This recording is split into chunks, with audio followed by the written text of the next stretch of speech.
Fala galera, voltamos e, bom, o nosso bate-papo agora é justamente olhar para o nosso inciso 14, né?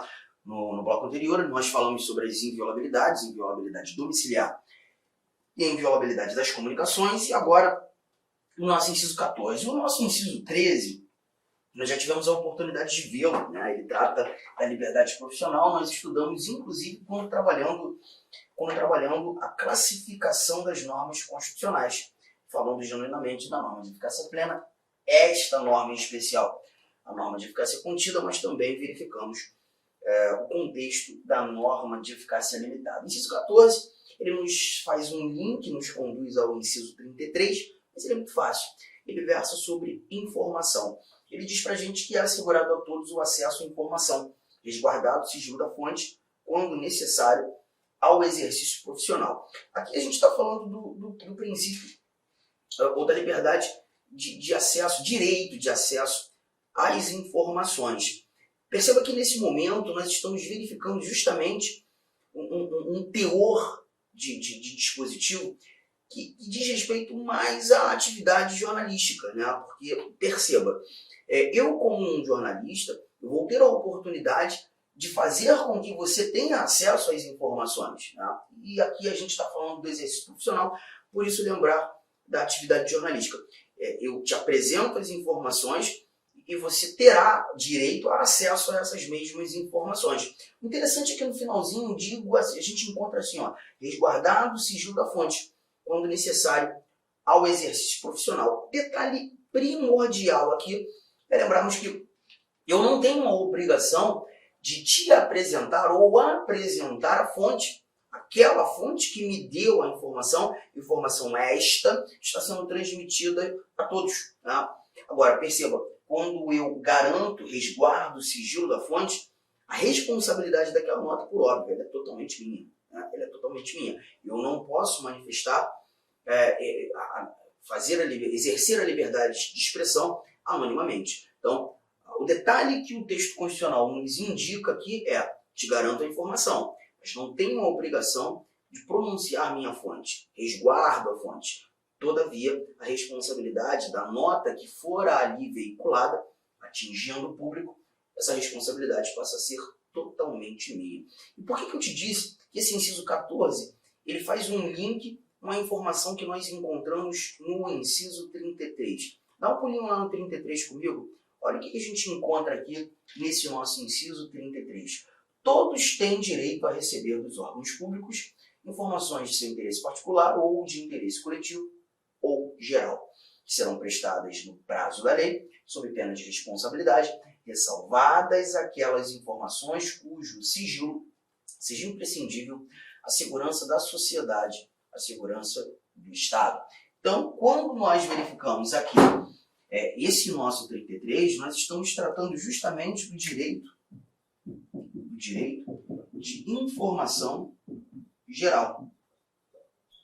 E quando tratando do direito de informação geral, nós verificamos justamente que todos têm direito a receber dos órgãos públicos informações diversas que sejam públicas. Sejam essas informações de interesse particular, ou interesse apenas meu, interesse coletivo, interesse de um grupo, ou até mesmo sendo um interesse de todos. Se a informação é pública, nós temos o direito de conhecê-las, de recebê-las. Tá? E um detalhe é imaginar o seguinte, por exemplo, perto da minha casa, num hospital público, eu vi ali uma placa pendurada, né, na fachada daquele hospital, dizendo que na última obra foram gastos não sei quantos milhões de reais. E quando tive a oportunidade, né, de visitar um conhecido nesse hospital, eu fiquei apavorado com a situação, vi ali o teto caindo, o chão tudo quebrado, paredes mofadas, tudo ruim. E a obra não tem tanto tempo, mas perceba, nós temos um dinheiro público ali investido, muito dinheiro. Será que eu teria a oportunidade de tomar conhecimento das informações relacionadas a essa obra, o que deveria ter acontecido, o que efetivamente aconteceu, os gastos especificados, levar em consideração também valores no procedimento licitatório? essas informações elas são públicas ou são informações sigilosas? Por óbvio, estamos tratando de informação pública. O princípio da publicidade deve ser garantido. E nesse ambiente, eu teria a oportunidade de conhecer essa informação, porque ela se mostra no meu interesse particular. Poderia ser de interesse coletivo, geral. A Constituição ainda diz que serão prestadas no prazo da lei. A informação pública deve ser prestada de imediato, sob pena de responsabilidade. Por que de imediato? Justamente em decorrência do princípio da publicidade. O princípio da publicidade, ele faz a aferição que essa informação ela deve chegar ao público, à sociedade, até mesmo antes de um eventual pedido para conhecê-las. E é justamente esse inciso 33 que garante um pouco mais essas informações, ou melhor, do direito de informação. Avançando um pouco mais, agora chegando lá no finalzão da nossa Constituição, o último inciso, o inciso de número 79. Perceba que esse inciso 79 está aqui, é um dispositivo recente. Ele foi inserido por emenda constitucional agora, bem no início, né, do ano de 2022. Porque a nossa Constituição falava muito já sobre informação. A liberdade de expressão, o direito de resposta, acesso à informação, inciso 14, o primeiro que nós lemos na aula de hoje. O inciso 33, que fala do direito de informação geral, mas nós não tínhamos um dispositivo genuíno tratando de dados pessoais, de informações pessoais. E aqui no nosso 79, hoje temos a seguinte redação. É assegurado nos termos da lei o direito à proteção dos dados pessoais, inclusive nos meios digitais. Então aqui é a possibilidade, né, de se ratificar o direito de proteção de dados. E aí são dados pessoais, estamos falando de informações pessoais. Essas informações pessoais hoje elas são protegidas, inclusive nos meios digitais, justamente por conta de um dispositivo recente que surgiu. Legal, gente. Matamos o direito de informação simples à beça, informações que a gente precisava ter aqui no nosso bate-papo. Voltando, vamos lá para o inciso 15, lá para o início de tudo novamente. O inciso 15 é um inciso solto que trata da liberdade de locomoção. Perceba, é livre a locomoção no território nacional em tempo de paz, podendo qualquer pessoa, nos termos da lei, nele entrar, permanecer ou dele sair com seus bens. Redação muito tranquila de se entender, né? Nós estamos tratando da liberdade de ir e vir e permanecer, da liberdade de locomoção. E aqui a gente encontra em tempo de paz. Por quê? Quando a gente estuda, por exemplo, o artigo 137 da nossa Constituição, ali nós iniciamos o bate-papo sobre o estado de sítio.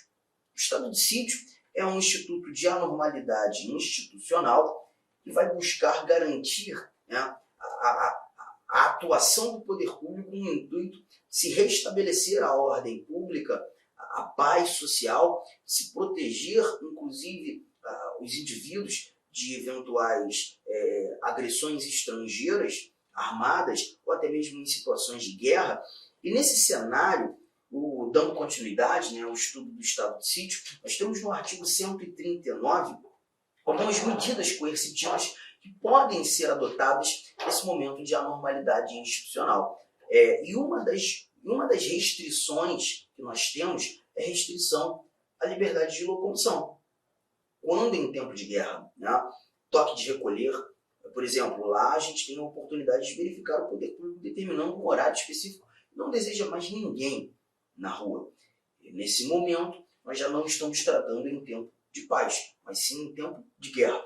E o inciso 15 do artigo 5º diz que essa liberdade de locomoção ela é livre, sim, em território nacional, em tempo de paz. Em tempo de paz não há que se falar em restrição à liberdade de locomoção, podendo qualquer pessoa, nos termos da lei, dele entrar, permanecer ou dele sair com seus bens. Mas olha que barato. Aqui, mais uma vez, o Constituinte usa nos termos da lei. Ele garante a liberdade de locomoção em tempo de paz, nos termos da lei, indivíduos podendo entrar, podendo permanecer, podendo sair. É importante lembrarmos que, nesse momento, o Constituinte traz a possibilidade de uma eventual restrição por meio de norma infraconstitucional. A lei da migração, por exemplo, ela determina a questão de estada de um estrangeiro de forma legal no Brasil. Só para a gente criar um aparato aqui de entendimento. A nossa Constituição, desculpa, a nossa legislação, o nosso ordenamento jurídico garante o ingresso de estrangeiros, né, em documentos específicos, passaporte, por exemplo, sem necessidade de visto. Mas esse estrangeiro ele não terá a oportunidade de ficar no Brasil por tempo indeterminado.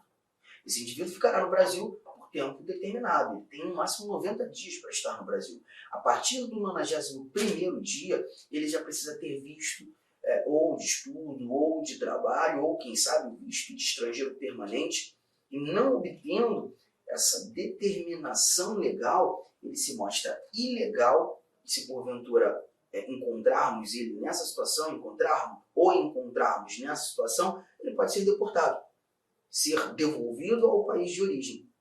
E nesse momento, a gente está percebendo que a sua estada, a sua liberdade de locomoção, ela já sofrerá restrição. Mas perceba que nesse contexto, nesse interim, nós estamos verificando uma regra, uma restrição, uma condição, uma contenção estabelecida em lei. Pois o próprio Constituinte previu a possibilidade de restrições surgissem, obviamente razoáveis, mas nos termos da lei. Mas a liberdade de locomoção é muito simples. Ela não gera nenhum tipo de problema, conseguimos resolver com muita facilidade. Vamos mais.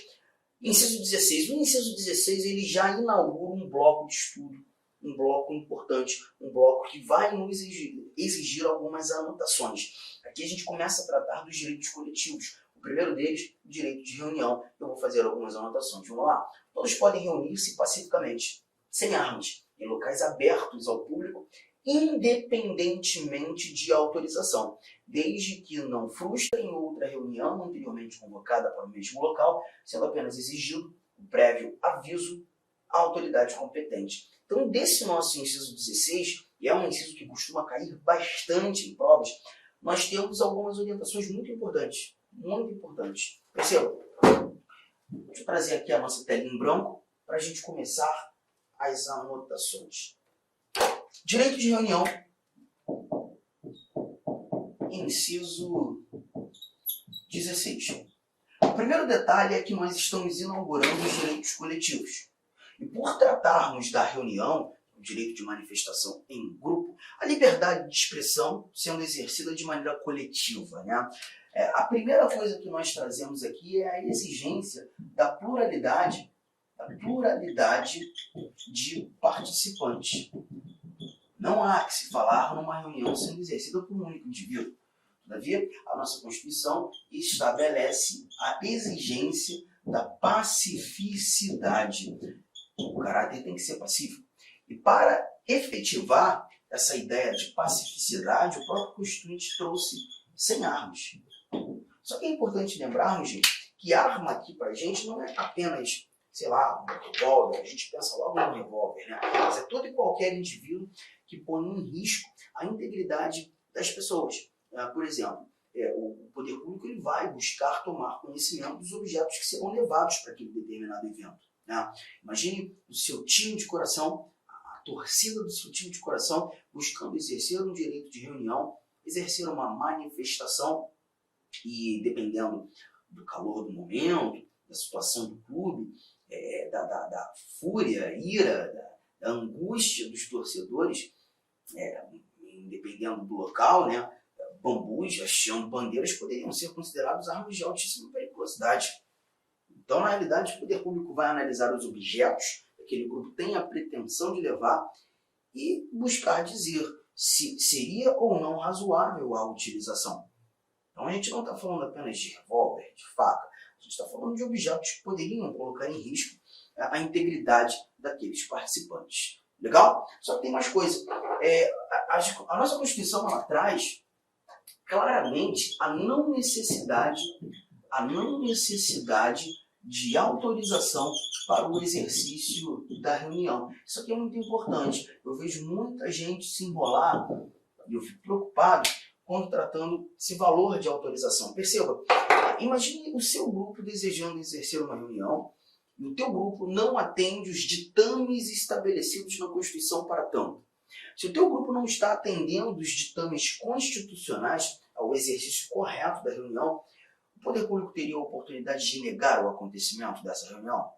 Poderiam não. Se o teu grupo não atende os requisitos, não atende as regras do exercício correto da reunião. A sua resposta para mim tem que ser sim, Arthur. Se os requisitos não estão sendo preenchidos, se os requisitos não estão sendo atendidos, essa reunião pode ser dissolvida. Acredito que sim, é muito lógico, entendeu? Tá? Eu também concordo. Essa reunião pode ser dissolvida. Essa reunião pode, inclusive, nem acontecer. O poder público pode negar o acontecimento. Nessa linha de raciocínio, estamos ou não estamos condicionados à autorização? Quando eu faço essa pergunta, embolando a cabeça do aluno, ele diz para mim, sim, se o poder público pode negar o acontecimento, não é autorização. Lembre-se que você tem o direito de reunião.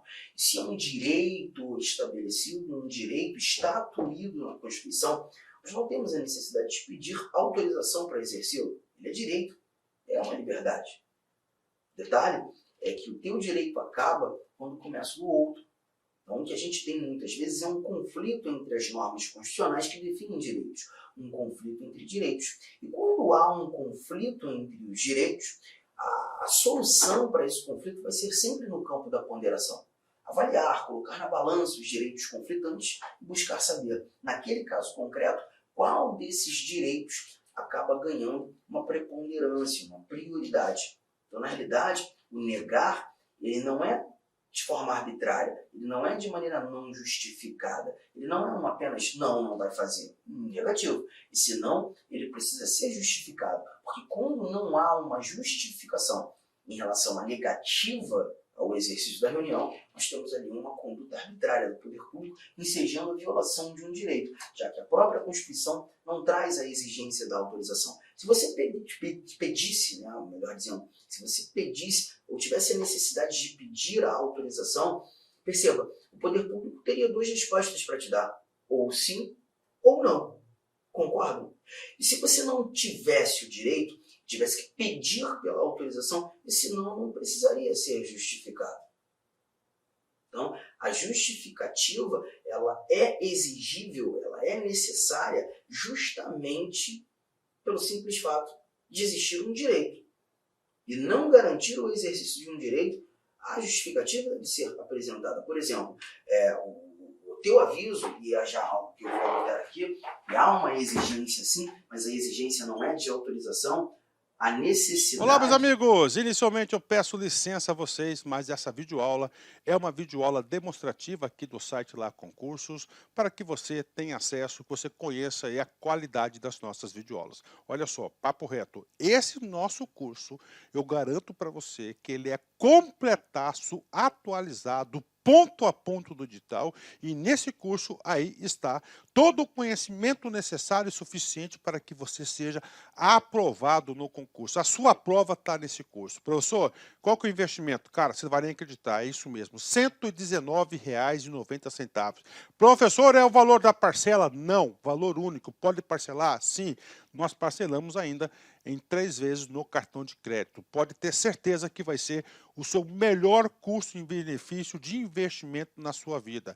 Venha ser guarda municipal do município de Jundiaí. Estuda conosco aqui na Lá Concursos, um site que eu digo para vocês que nós estamos nos especializando em concurso da Guarda Municipal. Nós estamos fazendo uma campanha aí bastante vitoriosa no município de Jundiaí. Espero vocês aqui na LAC. Forte abraço, fique com Deus. Tchau, tchau.